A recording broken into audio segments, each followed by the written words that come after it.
के हम इस वीडियो में स्टार्ट करेंगे क्लास 11th का चैप्टर नंबर 1 जो है सेट्स।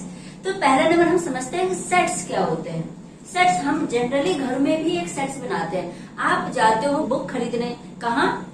स्टेशनरी शॉप में।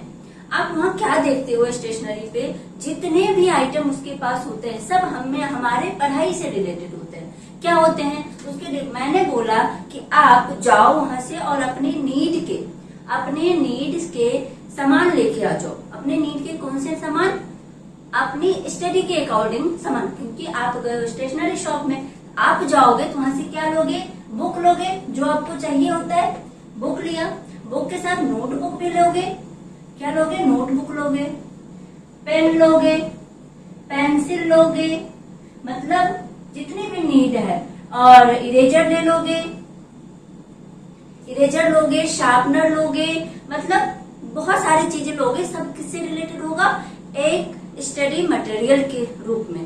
तो हमने क्या बोला, आपने क्या कर लिया? स्टडी मटेरियल का एक सेट तैयार कर लिया, जिससे क्या हुआ, आप घर पे आओगे, आप बिना किसी रुकावट के आप पढ़ाई करोगे। तो आपने क्या कर लिया? सारे स्टडी मटेरियल का एक सेट बना लिया। अब समझ में आया सेट क्या है। अब मैं यहाँ पर बोलूं ये स्टडी मटेरियल का सेट है। ये क्या है? स्टडी मटेरियल का सेट है। हम इसको कर्ली ब्रैकेट में लिखते हैं और सारे एलिमेंट के बाद हम कॉमा लगाते हैं। जितने भी नंबर, देखो बुक लिया उसके बाद कॉमा लगाया, नोटबुक लिया उसके बाद हमने कॉमा लगाया, पेन लिया उसके बाद कॉमा लगाया, पेंसिल ली उसके बाद कॉमा लगाया। जितने भी आइटम लिए हमने उसके बाद हमने कॉमा से सेपरेट कर दिया और कर्ली ब्रैकेट में लिख दिया। ये क्या तैयार हो गया? स्टडी मटेरियल का ये सेट तैयार हो गया। मतलब हमने ये सीखा कि किसी भी सेट में जिससे रिलेटेड हमसे पूछा जा रहा है। मैंने बोला स्टडी मटेरियल का सेट तैयार करो, तो आपने जितने भी थे स्टडी मटेरियल, आपकी इच्छा हो और कुछ लेने का तो आप लिख लोगे। लेकिन मैं अब यहाँ पर लिख दोगे शूज, यहाँ पर लिख दोगे शूज, लिख दिया। लिखने में तो कोई दिक्कत नहीं थी, हमने लिख दिया। अब मैंने बनाया है किसका? Study material. हमने क्या बनाया है? स्टडी मटेरियल का सेट बनाया। उसमें देखने को शूज है। भाई शूज कब से स्टडी मटेरियल हो गया? नहीं होता है ना, तो मतलब ये सेट गलत हो जाएगा। क्या हो जाएगा? गलत हो जाएगा। नहीं, हमारे शूज नहीं होता स्टडी मटेरियल। तो हमने देखा ये सेट नहीं है। मतलब यहाँ से एक बात पता चला, क्या ये कलेक्शन तो है। ये सारे हम जितने भी एलिमेंट लिखा है, या तो इसको ऑब्जेक्ट बोल लो या फिर एलिमेंट बोल लो, है ना। एलिमेंट बोलते हैं, ऑब्जेक्ट बोलते हैं, ये सारे क्या है? सिनोनिम्स हैं। तो हमें पता चला स्टडी मटेरियल में शूज नहीं आता है, जिस वजह से ये हमारा सेट नहीं बन रहा है, सेट है ही नहीं। तो हमें इसका, अगर मैं बोलूं आप सेट को डिफाइन करो, आप कहीं लिख लेना है ना, कहीं आप लिखना स्टार्ट करो। ये क्या है सेट का? मैंने बोला आप डेफिनेशन दो, सेट होती क्या है। अब हम सेट पढ़ रहे हैं तो पता होना चाहिए कि सेट क्या चीज है। सेट को हम लिखेंगे a set is a well defined collection तो हमें पता है, कलेक्शन तो है ही, कलेक्शन ऑफ ऑब्जेक्ट। किसके कलेक्शन है? ऑब्जेक्ट्स के, एलिमेंट्स के कलेक्शन है। और लिखना कैसे है? कर्ली ब्रैकेट लगा के। हमें पता है इस वर्ड पे हमें हमेशा ध्यान रखना होगा, वेल डिफाइन होना चाहिए। ऐसा नहीं मैंने पूछा आप अपना इंटरेस्ट बताओ। आप बहुत सारे लोगों को, जो आप इस वीडियो को देख रहे होंगे, मैंने बोला सब अपना इंटरेस्ट बताओ, मतलब इंटरेस्ट बताओ। ये क्वेश्चन मैंने बोला इंटरेस्ट बताओ। क्या बोला? इंटरेस्ट बताओ। इंटरेस्ट मैंने ऐसा ही क्वेश्चन पूछा है जिसका आंसर क्या होगा? अलग अलग तरीके से होगा। अलग कोई बोलेगा कि मेरा इंटरेस्ट स्टडी करने में है, मेरा इंटरेस्ट क्रिकेट खेलने में है, मेरा इंटरेस्ट खाना बनाने में है। बहुत सारे के इनके इंटरेस्ट हो जाए। और बहुत लोगों तो ऐसे मिलेंगे जिसके कई सारे इंटरेस्ट होंगे। मतलब क्या हुआ? ये कोई कलेक्शन तो बन जाएगा, लेकिन वेल डिफाइंड नहीं होगा। आपके अकॉर्डिंग वेल डिफाइंड होगा, क्योंकि आपने बोला मुझे क्रिकेट में रुचि है, तो आपके अकॉर्डिंग तो ये वेल डिफाइंड होगा। लेकिन क्या सबके अकॉर्डिंग ये सही है? नहीं है सही। जब सबके अकॉर्डिंग सही नहीं है तो हम उसको सेट नहीं बोलेंगे, क्योंकि वो वेल डिफाइंड ऑब्जेक्ट्स हुआ ही नहीं, कलेक्शन बना ही नहीं। ऐसे इसी तरह आप अपने क्लास की बात में करती हूँ। क्लास में टीचर ने आपसे पूछ दिया कि आप अपना फेवरेट टीचर बताओ। आपका सबसे फेवरेट टीचर कौन है वो बताओ। तो आप सबके आंसर अलग अलग होंगे। किसी को मैथ टीचर अच्छा लग रहा होगा, किसी को साइंस के टीचर अच्छे लग रहे होंगे, किसी को हिंदी के टीचर, मतलब जितने भी सब्जेक्ट है सारे सब्जेक्ट के टीचर किसी न किसी को तो अच्छे लगते ही होंगे। मतलब क्वेश्चन तो जायज है, क्वेश्चन वैलिड है, लेकिन इसका आंसर एक नहीं हो रहा है, तो मतलब ये भी एक सेट नहीं बनाएगा। अब बात ये आ रही है कि भैया इतना देर से बता रहे हो सेट है क्या, ये तो बता दो। तो सेट क्या है, इसके लिए हमें समझना होगा कि ये लिख लो, देखो सेट का डेफिनेशन लिख लो यहाँ से। अब हमें समझना होगा कि सेट बनते कैसे हैं, ये क्या है। तो एक लाइन में एक आंसर में बता रही हूँ सेट कैसे हो जाएंगे। जब कोई भी क्वेश्चन है सबका आंसर लगभग समान आ जाए, मतलब सब एक ही बात को सोचे। जैसे बोला इंडिया का रिवर का बताओ, क्या इंडिया का रिवर्स, जितने भी रिवर्स है, नदियां हैं, क्या वो एक सेट बना देगी। आप सोचो थोड़ी देर, आप आंसर करना है। यहाँ पर मैंने लिखा है, इसको आंसर करना, द रिवर्स ऑफ इंडिया, ये सेट्स है या नहीं। उसके बाद अब मैं बता रही हूँ odd natural numbers. Natural numbers पता है, नेचुरल नंबर तो हमने सबने 9, 8, 9, 10 सब में पढ़ा है। नेचुरल नंबर्स क्या होते हैं, जो 1 से स्टार्ट होके इन्फिनिटी तक जाता है, ये हमारा नेचुरल नंबर्स होता है। अब हमसे पूछा है कि odd natural numbers, natural numbers है लेकिन ऑड है तो अब क्या लिखोगे इसमें, 1 लिखोगे, 3 लिखोगे, 5 लिखोगे, 7 लिखोगे, 9 लिखोगे, और लेस देन 10 है तो हमने लिख दिया 1, 3, 5, 7, 9। ये हमने क्या कर दिया, ये ऑड नेचुरल नंबर्स लिख दिया। और क्या कर दिया, कर्ली ब्रैकेट में लिखा है और सारे नंबर्स को कोमा से सेपरेट करके लिखा है। इतनी बात समझ में आ गई। एक सेट होने के लिए हमें ऐसा लिखना होता है। अब मैं कुछ एग्जांपल्स ये लिया है, the vowels in the English alphabet. English alphabet हमने पढ़ा है, इंग्लिश अल्फाबेट आपने भी पढ़ा है, हमने भी पढ़ा है। जब जिसने भी पढ़ा है सब इंग्लिश अल्फाबेट तो जरूर ही पढ़े होंगे, मतलब सबको पता है इसमें वॉवल्स कितने होते हैं, 5 वॉवल्स होते हैं। तो अब वॉवल्स पूछा है, आंसर देखो क्या सबका सेम आएगा या नहीं आएगा। सब वॉवल्स तो A, E, I, O, U ही लिखेंगे, मतलब ये तो सेट बन जाएगा। अब सेट बन जाएगा तो हम लिख देंगे, कैसे लिखते हैं, A, E, I, O, U, सब में हम कॉमा लगाएंगे सबके बीच में, और एक कर्ली ब्रैकेट में हम लिख देंगे। ये हो गया एक सेट, ये भी सेट है। सेट कैसे है वो मैं बता रही हूँ, सेट ये कैसे हो रहा है। सबके आंसर, आप किसी ने बोला कि नहीं मैं लिखूंगी वॉवेल नंबर्स है तो मैं लिखूंगी BCD, तो ये तो वो तो गलत हो जाएगा ना। हमें तो पता है कि वॉवेल्स तो 5 ही होते हैं, जो A, E, I, O, U होता है, तो हमने उसी को लिखा। ये मतलब ये सेट है, वेल डिफाइंड कलेक्शन है। ये क्या है, वेल डिफाइंड कलेक्शन है।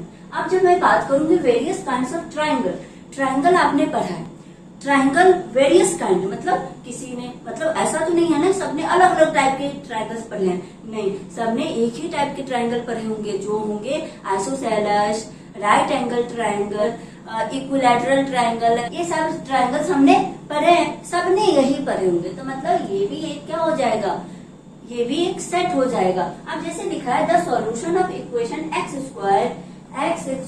Square minus 5x plus 6 = 0।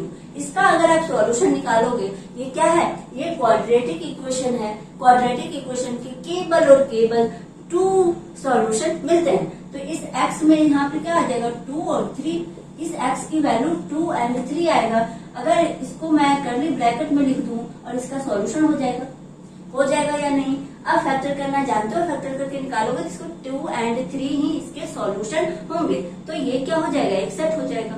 इस तरीके को हम सेट बोलते हैं। अब बात आती है कि यहाँ पर कुछ टर्म्स यूज होंगे। क्या सेट को हम हमेशा ऐसे लिखते रहेंगे कि इतने बड़े लेटर में कि odd natural numbers less than 10, ये equals to this, the reverse of India equals to this, ऐसे इतने लंबे लिखते रहेंगे, बोर नहीं हो जाएंगे। हाँ, जरूर बोर हो जाएंगे। इसके लिए हम क्या करते हैं, जब भी सेट पढ़ते हैं तो हमें तो पता होता है ना तुमसे क्या पूछा जाता है, हमें तो पता होता है। तो हम यहाँ पर क्या करेंगे, जितने भी सेट्स हैं,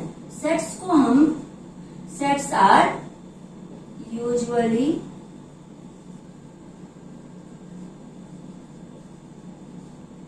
sets are usually denoted by capital letters. हम सेट्स को क्या करते हैं, कैपिटल लेटर से डिनोट करते हैं। चाहे आप ए लिख लो, बी लिख लो, सी लिख लो, एक्स लिख लो, वाई लिख लो, जेड लिख लो, आपकी मर्जी है आप किससे उसको डिनोट कर रहे हो।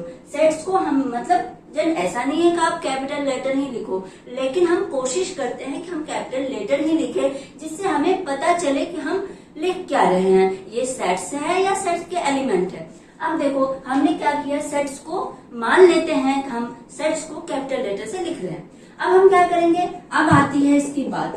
अब तो हमें पता चल गया है कि सेट क्या है, ये सब सेट है। ये मान लिया ए इज इक्वल टू, ये बी इज इक्वल टू है, और ये हमने सेट बनाया है सी इज इक्वल टू। हमने तो कर लिया कि सेट्स हमने लिख दिया, और number natural numbers less than 10, इस सेट्स को मान लिया हमने ए। अब बात ये आती है कि इन सबको क्या बोलेंगे, ये भी तो डिफरेंट टाइप्स के हैं, ये भी डिफरेंट नंबर्स हैं, इसको क्या बोलेंगे, इसको हम कहते हैं, इस सेट्स के एलिमेंट है, वो क्या है, सेट के एलिमेंट है। हम लिखेंगे element of any sets usually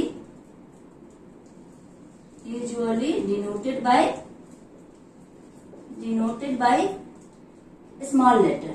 क्या करते हैं, सेट्स के एलिमेंट को हम स्मॉल लेटर से लिखते हैं, जो कि हम स्मॉल लेटर कैसे लिखते हैं, that is A B C X Y Z etcetera.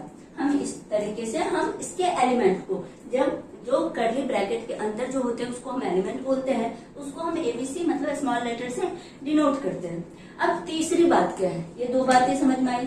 एक तो हम सेट्स को कैपिटल लेटर से लिखेंगे और सेट्स के एलिमेंट को स्मॉल लेटर से लिखेंगे, और कर्ली ब्रैकेट लगाएंगे। ये भी याद रखना है, कर्ली ब्रैकेट में ही हम सेट्स लिखते हैं। अगर आपने सब कुछ लिख दिया, ए भी लिख दिया, A is equal to A B C, ये क्या है, सेट के एलिमेंट है, हमने लिख दिया, लेकिन कर्ली ब्रैकेट लगाया ही नहीं, तो मतलब ये कोई सेट नहीं है, कोई सेट नहीं है। आपने रैंडमली कुछ ऐसा लिख दिया है, लेकिन हमें सेट बनाने के लिए हमें क्या करना होगा, कर्ली ब्रैकेट लगाना ही लगाना है। और हमें ये भी पता है कि सेट के जो एलिमेंट होते हैं, जो सेट के अंदर जो ब्रैकेट में कर्ली ब्रैकेट में लिखे होते हैं, उसको एलिमेंट, मेंबर्स या फिर ऑब्जेक्ट बोलते हैं। इसको मेंबर भी बोलते हैं, क्योंकि ए का क्या है, मेंबर है, तो मेंबर भी बोलते हैं। अब बात आई कि हम इतने लैंग्वेज यूज करेंगे। अब हमने बताया था क्या और नेचुरल नंबर्स ऐसे लिखेंगे, नहीं, तो इसको लिखेंगे क्या, इसको लिखेंगे क्या, अभी समझते हैं उसको क्या लिखेंगे। कुछ नंबर्स होते हैं जो हमने पहले ही क्लास में पढ़ा है कि नेचुरल नंबर्स, होल नंबर्स, है ना, तो उसको हम कैसे लिखेंगे। देखो, the set of natural number. अब देखो कुछ सेट को हम डिनोट कैसे करेंगे, जैसे है the set of natural number, यहाँ ऑल लगा लो, ऑल नेचुरल नंबर्स, जितने भी नेचुरल नंबर्स है उसको डिनोट करने के लिए सिंगल एक वर्ड का यूज करते हैं, जो कि एन है। एन कैपिटल लेटर सेट में हमने बताया है कि कैपिटल लेटर से हम सेट को डिनोट करते हैं, तो कैपिटल एन है, जो हमें अगर एन लिख दिया है तो हमें ये समझना होगा कि ये क्या है, एक नेचुरल नंबर का सेट है। जैसे the set of all integers आया तो हम इंटीजर्स को जेड से डिनोट करते हैं, इंटीजर्स को जेड से डिनोट करते हैं। जेड कहीं लिखा है तो हम ये समझेंगे कि ये सारे इंटीजर्स को डिनोट कर रहा है। अब है the set of all rational number, जैसे रैशनल नंबर आया इसको हम क्यू से डिनोट करते हैं, रैशनल नंबर है उसको क्यू से डिनोट करते हैं। The set of real numbers, ये तो बच्चों को पता है, इसको हम आर से डिनोट करते हैं। The set of positive integers, अब नंबर्स हैं तो पॉजिटिव और नेगेटिव दोनों होंगे। जब हम पॉजिटिव इंटीजर्स की बात करेंगे तो अभी हमने लिखा है इंटीजर्स को जेड से डिनोट करते हैं, तो पॉजिटिव है तो हम जेड प्लस कर लेंगे। अब से हम देखो the set of positive rational number को हमने अभी सीखा है क्यू से डिनोट करते हैं, तो पॉजिटिव है तो क्यू प्लस कर लेंगे। और the set of positive real numbers हैं, तो रियल नंबर्स को भी हमने देखा है कि आर से डिनोट करते हैं, पर ये पॉजिटिव है तो पॉजिटिव के लिए हम प्लस लगा लेंगे। इतनी बातें हमें समझ में आ गई। ये तो बहुत पुरानी बातें हैं, लेकिन इस चैप्टर में इसका खास यूज है, तो हम इसको यूज करेंगे। अब बात आई, हमने बोला कि एक सेट ए है, ये लिख दिया ए है, इसके अंदर एलिमेंट जो है ना ए बी सी है, मतलब 3 ही एलिमेंट है ए बी सी, ये लिख लिया। अब हम कहीं सी बिलोंग्स टू, मतलब बिलोंग्स टू ए, सी जो है ए में है, मतलब इसका मतलब यही है ना, सी बिलोंग्स टू ए, मतलब सी जो है ए में है, यही है ना, सी बिलोंग्स टू ए, हमने लिखा सी बिलोंग्स टू ए। अब क्या ये हमेशा बिलोंग्स टू लिखते रहोगे? नहीं, हमने इसको क्या कर लिया, शॉर्ट फॉर्म में एक ऐसा सिंबल लगाना है, ऐसा सिंबल जिसको हम एप्सिलॉन बोलते हैं। क्या बोलते हैं? एप्सिलॉन बोलते हैं। इसको लगाएंगे कैसे? अब लगाएंगे C belongs to A, belongs to की जगह पे हमने एप्सिलॉन लिखा, मैथमेटिक्स में हम एक सिंबल यूज किया, हमने उसको बनाया, एप्सिलॉन बोला है, तो अब यहाँ पर एप्सिलॉन नहीं पढ़ेंगे सी बिलोंग्स टू ए, क्योंकि हमें तो मीनिंग से मतलब है ना, हमने क्या लिखा है, सी बिलोंग्स टू ए, तो मीनिंग तो इसका यही है ना, सी बिलोंग्स टू ए। अब हम नहीं पढ़ेंगे कि सी एप्सिलॉन ए, नहीं, सी बिलोंग्स टू ए। अब कोई एलिमेंट ऐसा है D, D does not belongs to A, does not belongs to A. अब डी है, इसमें डी क्या है, डी कोई एलिमेंट ए में नहीं है, तो हम लिखते हैं D does not belongs to A. इसे कैसे लिखोगे? तो लिखोगे डी एप्सिलॉन लिख देना और ऐसे काट देना, एप्सिलॉन नॉट ए, इसका मतलब है D does not belongs to A. तो इतनी बातें समझ में आ गई। तो अब हम क्या कर सकते हैं, किसी भी क्वेश्चन को चैप्टर नंबर 1.1, नहीं, एक बात और समझ लो, एक बात क्या और समझना है कि सेट को रिप्रेजेंट करने के 2 तरीके होते हैं, 2 मेथड्स होते हैं, कैसे हम सेट को रिप्रेजेंट करेंगे। सेट्स को समझ रहे हो, सेट्स को हम कैसे रिप्रेजेंट करेंगे, उसके 2 तरीके होते हैं। वो तरीका क्या है? एक तो होता है रोस्टर फॉर्म, जो रोस्टर फॉर्म 2 में देयर आर, लिखो there are 2 methods of representing the sets। किसी भी सेट्स को रिप्रेजेंट करने के लिए 2 मेथड्स होते हैं। एक तो होता है रोस्टर फॉर्म, रोस्टर फॉर्म, दूसरा होता है set builder form, set builder form. Roster form बहुत इजी होता है, सेट बिल्डर फॉर्म को एक एग्जांपल के थ्रू हम समझेंगे। रोस्टर फॉर्म हमने जैसे लिखा है, एक जैसे लिखा स्कूल, हमने लिखा है स्कूल, लिख लिया। अब हमें बताना है स्कूल को आप रोस्टर फॉर्म में बताओ, स्कूल को रोस्टर फॉर्म में बताओ। तो आप क्या लिखोगे? अपने मर्जी से एक सेट बना लोगे। ए एक सेट है जिसमें हमें स्कूल के सारे एलिमेंट्स को लिखना है, तो क्या लिखोगे? S C H O L. यहाँ जरूरी नहीं है तो 2 बार ओ है तो हम 2 बार लिखें, यहाँ पर 1 बार हम लिख देंगे, ठीक है। तो ये स्कूल का क्या हो गया, ये रोस्टर फॉर्म में हमने स्कूल को लिख दिया है। तो सेम आप कुछ भी लोगे, जैसे लिखा हमने इवन लिख लिया, even natural number, natural numbers up to 10, मतलब 10 तक हमें इवन नेचुरल नंबर को बताना है। तो क्या लिखोगे? सेट कोई ए है, उसमें हम लिखेंगे 2 4 6 8, ये लिखेंगे ना, अप टू 10, अप टू मतलब 10 तक लेना है तो 10 भी लिखेंगे। मतलब ये हमारा क्या हो जाएगा, एक हमने इसको रोस्टर फॉर्म में लिख लिया, सारे एलिमेंट को कॉमा लगा लिया सब में, और ये हमारा क्या हो जाएगा, रोस्टर फॉर्म हो जाएगा। अभी मैं एक एग्जांपल ले रही हूँ और उसे बता रही हूँ कि सेट बिल्डर फॉर्म को हम कैसे लिखेंगे। ये बस एक तरीका है किसी भी सेट को रिप्रेजेंट कैसे करेंगे उसके। तो अभी एग्जाम्पल ले रही हूँ, देखो हमने एग्जाम्पल लिया, क्या लिया, पहले तो हम रोस्टर फॉर्म वाले देख लेते हैं। Right the set x such that, इसको हम क्या करते हैं, यहाँ पर सच दैट पढ़ते हैं, x such that x such that x is a positive integer and x square less than 40 in the roster form। इसे हमें रोस्टर फॉर्म में बताना है। तो देखो x क्या है, x यहाँ पर क्या है, x यहाँ पे बताया है कोई भी सेट का ये एलिमेंट है। एलिमेंट कैसा होना चाहिए, x such that x क्या है, ये एक पॉजिटिव इंटीजर्स है। अभी हमने पढ़ा है इंटीजर्स क्या होते हैं, इंटीजर्स होते हैं जिसमें 0 1 2 3 -1 -2 3, मतलब अप टू इंफिनिटी, ये भी अप टू इंफिनिटी। मतलब जितने भी प्लस वाले होते हैं, माइनस वाले नंबर्स होते हैं, वो क्या है, हमारा इंटीजर्स है। अब यहाँ कहा है पॉजिटिव इंटीजर्स, मतलब हम माइनस की बात ही नहीं करेंगे, माइनस है ही नहीं, जितने हैं ये पॉजिटिव इंटीजर्स है। तो पॉजिटिव इंटीजर्स है वो क्या है, एक्स स्क्वायर।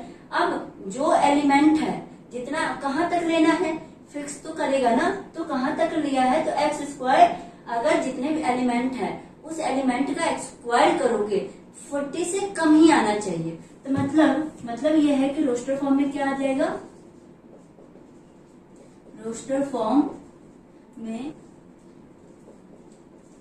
रिक्वायर्ड एलिमेंट क्या हो जाएंगे, क्या एलिमेंट मतलब कौन से एलिमेंट सेट में आएंगे, सेट का मेंबर। रिक्वायर्ड एलिमेंट क्या हो जाएगा, ये सेट है कोई, तो सेट है, इंटीजर्स है, तो 1 2 3 4 5 6।